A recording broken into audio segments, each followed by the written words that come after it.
All right then. If you're going to belittle me like that, you can forget about seeing your grandchild.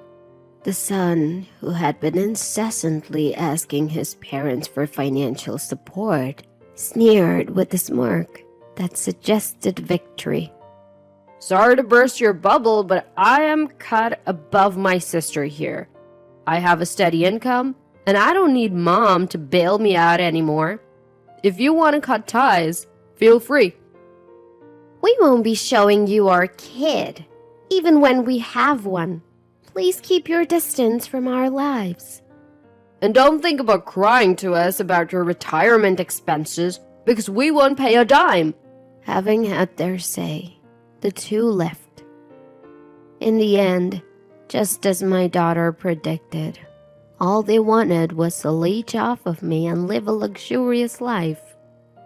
They even stooped so low as to exploit a parent's longing to see their grandchild. I won't let them manipulate me anymore. My name is Mary. I'm turning 54 this year. After having 2 kids, I divorced their father and managed to scrape by on the child support payments he provided. Thankfully, I was able to return to my previous job, which allowed me to make ends meet while putting a bit aside. I've tried to compensate for the absence of their father, but I was perhaps a bit naive in my approach. The wake-up call came when my son got married. Mom, could you help out again this month? Well, I guess I don't have much choice.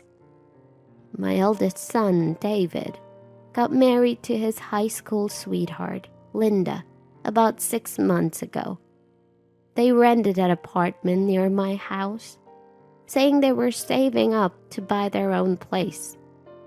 I even contributed significantly to their wedding expenses, all in support of their goals.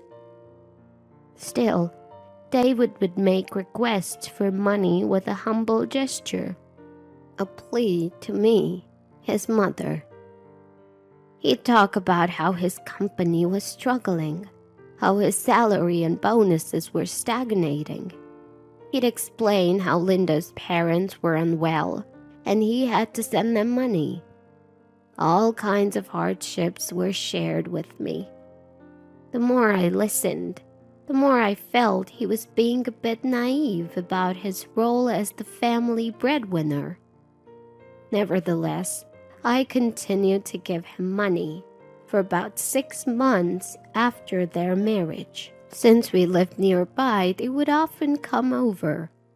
We'd frequently share dinners, and I assumed David was bringing Linda over to my place.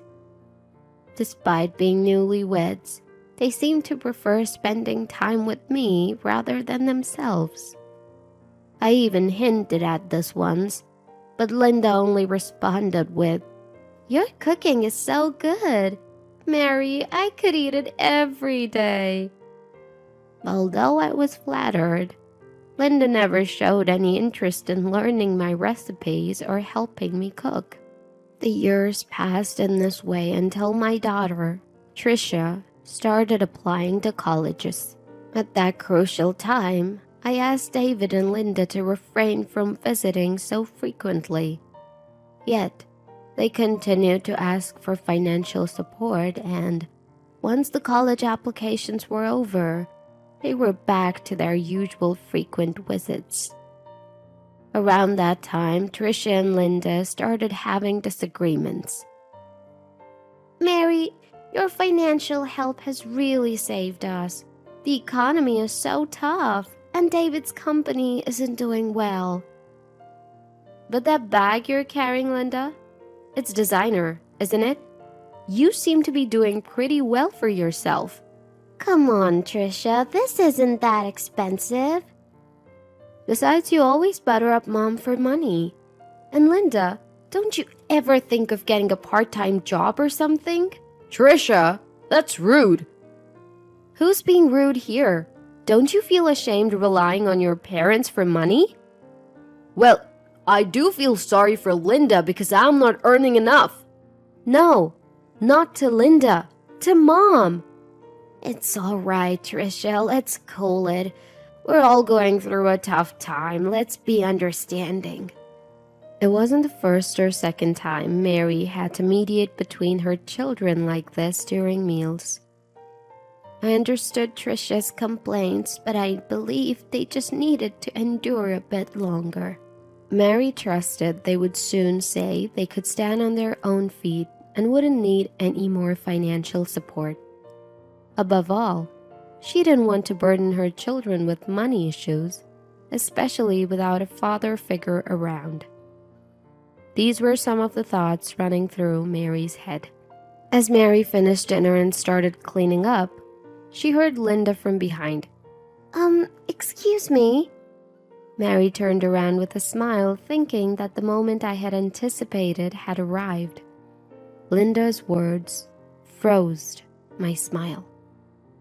Thank you so much for your support, Mom. It's really a big help.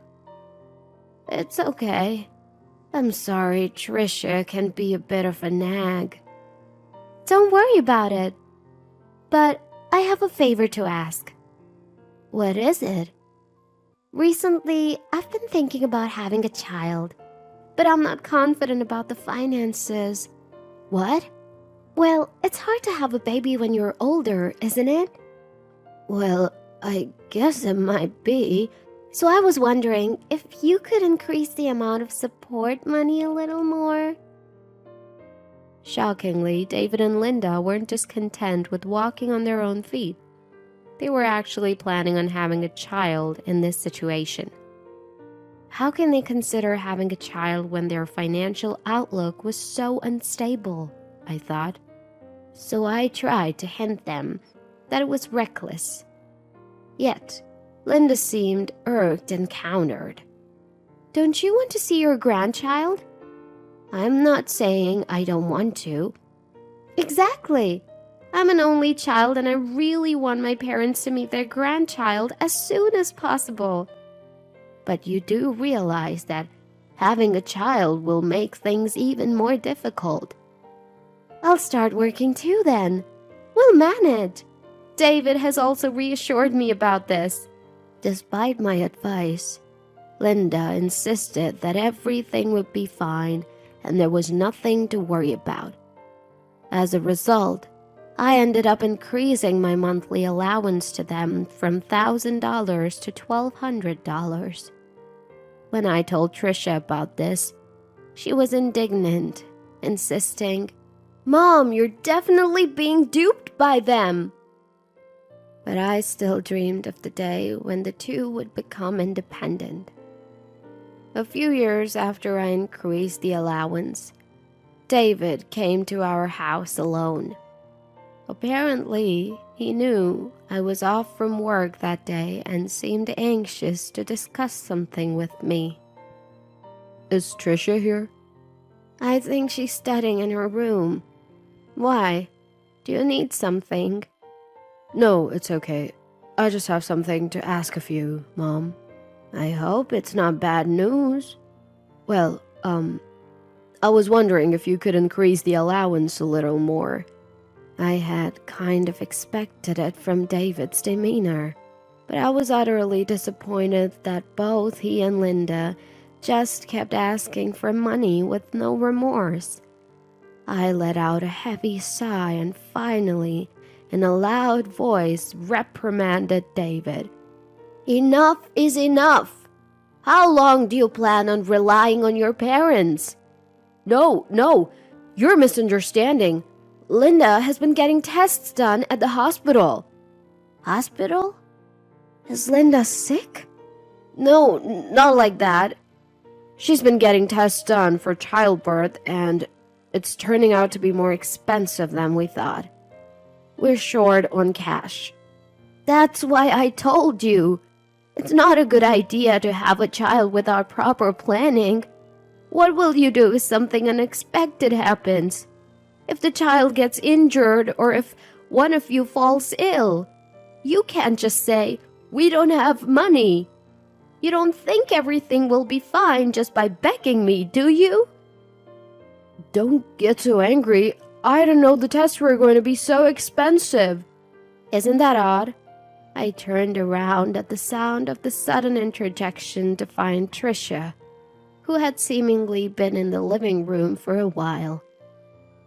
David made a sour face, trying to shoo her away, but Tricia stopped him from saying anything and approached him. What kind of tests are you talking about for childbirth? If she's pregnant, can't you check it with a pregnancy test? What test is it? I don't know. Linda went alone. I just heard we don't have enough money. Why did you let Linda go to the hospital alone for such a serious matter as childbirth? Normally, couples go together to listen to the doctor, don't they? David, you have the day off today, right? Don't butt in. You're just a kid who knows nothing about pregnancy. The one who doesn't understand what even a kid does is you, David. There was some arguing, but David couldn't refuse Tricia's points and reluctantly left. While I thought Tricia had a point, I told her, "Isn't it okay to cut them some slack considering their situation?"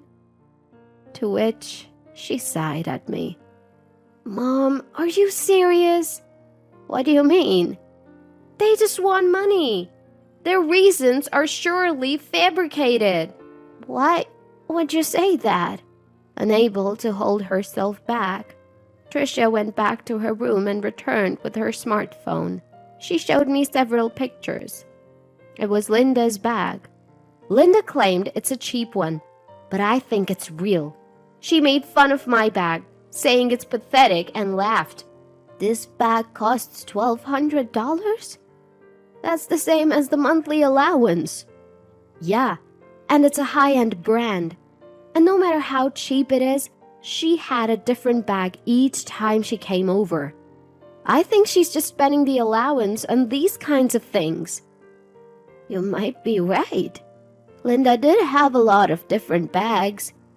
"She was laughing behind your back, calling you a fool for not noticing. You wouldn't know." Then Tricia showed me a recording. It was a conversation between Linda and Tricia, recorded when I was at work and Linda had come over to the house. "Tricia, I know you don't carry anything but cheap bags, and you're not interested in money, right? Could you ask your mom to increase the amount she's sending to me?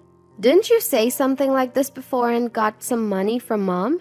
"Just an additional $200 isn't enough. It's $1,200, okay? She thinks she's taking care of her son and his dreams for just $1,200? She could at least give us more, since she might get to see her grandchild." "How audacious!" "Don't you understand it's better for the world if young people spend the money instead of the old hoarding it?" "Hey, Mom, are you still going to keep sending them money after they said all this?" Her voice unmistakably clear. Tricia had secretly recorded their conversation on her phone that was stashed in her pocket. Upon hearing it, I felt both disappointed and deeply sorry for Tricia. She had been exposed to her brother and his wife begging their own mother for money. It was a wake-up call. I resolved to have a serious talk with David and Linda. "I need to talk with David and Linda." "I'm glad. If you're gonna do that, I'll help you however much I can." "Thank you." The next day, I invited the two of them to my house. Linda arrived, one of those $1,200 bags in her hand, her face beaming with delight. Tricia and I sat down with them at the living room table. "I'm going to stop sending you money." "What? What are you talking about? We can't handle this kind of surprise." "That's right, Mother-in-law. My medical expenses are piling up, and it's really causing me trouble." "Why don't you just save your money instead of buying those expensive bags?" Linda, who initially tried to be humble and gain my favor, sighed heavily as if she had been wronged when I mentioned the bag. Don't you want to see your grandchild? I would feel sorry for the child being born to such an irresponsible parent. Are you saying that even though your son is in trouble, you're not gonna help us? I've been helping you enough. I've been sending you money for 10 years now. David, you should stop this already. It was you. You must have said something to Mom. Trisha has nothing to do with this. It's my decision based on your behavior. As I firmly stated this, David and Linda fell silent. Seeing this, I felt relieved that we could end this after a decent conversation. But then, David laughed in a mocking tone and started shouting at us. Well, fine. If you're going to insult me like this, then give up on ever seeing your grandchild. What are you talking about? Weren't you the one who was disrespecting Mom?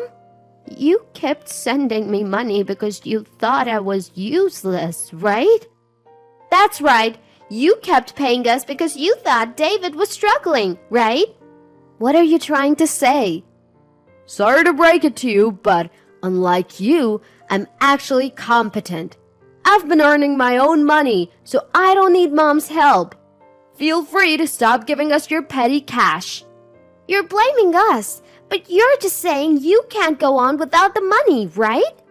Yeah, that's right, but don't come crying to us for money from your old age expenses after showing us this attitude. And even if we do have a child, we won't be showing you the baby's face. Never interfere with us again. With these words, they left with a bang. As it turned out, Trisha was right. They were simply trying to bleed me dry and squander the money. Worse, they exploited my desire to see my grandchild. Trisha was grinning with satisfaction as I sank into my thoughts. Don't worry, they'll be back begging in no time. But from now on, it's a new game, Mom. Trisha spoke with certainty. And she was right. Just half a year later, David, still in his work clothes, showed up at the house clutching his credit card statement. Listen to me, Mom. Linda's out there, spending my money on bags and wallets like it's nothing. Oh, why are you surprised now? That's cold, Mom. Well, didn't she always behave like that? Even when she was receiving $1,200 from me each month. $1,200? She said she was only getting $500. You didn't even know how much allowance I was giving to your wife, did you? That's disappointing. Indeed, I used to put the money in an envelope and give it to the two of them. I felt a headache coming on at my son's pathetic ignorance, not even checking the amount before using it. She's spending that $1,200 on all sorts of useless things, and our savings are depleting rapidly. That's how it's always been. I don't understand why you didn't realize it sooner. Mary replied, her words also serving as a critique of her past self. Perhaps by being in the same position now, David might understand a bit of how I felt. But ultimately, David couldn't stop Linda, and he would only rely on me for money. There was nothing I could do for my son who complained and lashed out without a hint of apology. It seemed that their quarrelsome days continued. Unable to stop Linda from spending more than her income. It was no surprise considering they were unable to save even though they were receiving $1,200 a month for free. As I observed their poor financial management, I couldn't help but wonder where I went wrong in raising them. I just kept going, doing as Trisha told me to. Mom, I didn't know you moved, was the message I received about 10 days after the move. Trisha had anticipated that David and Linda would come asking for money again, And so, as a precaution, we sold our house and moved to an apartment with easy access to Trisha's workplace. Of course, we didn't tell the two of them our new address. Just as Trisha had predicted, they came to our old place and, finding us gone, sent a frantic mail. I received a flurry of apologetic mails from David, mixed with preaching about how he wouldn't care about my old age or his children's future. If they're this desperate, I wonder if they have also been rude to Linda's parents. That's not likely. Linda's parents are just like her, always asking for handouts, Trisha told me, sharing some information she'd learned about Linda's family. From the $1,200 I used to give her, it seemed Linda had also been passing on some money to her parents. It finally made sense how they could spend so much each month. And now, with their disposable income finally gone, it seemed that David and Linda were being pressed for money by Linda's parents. I was speechless at how my son and daughter-in-law could still think of relying on others after all they had gone through. Seeing the emails I'd received, Trisha laughed and said, "I told you so," before promptly blocking them. I felt neither sympathy nor pity for David and Linda, even if they apologized. After all, they were so proud of their good income and qualifications, so they should work hard together.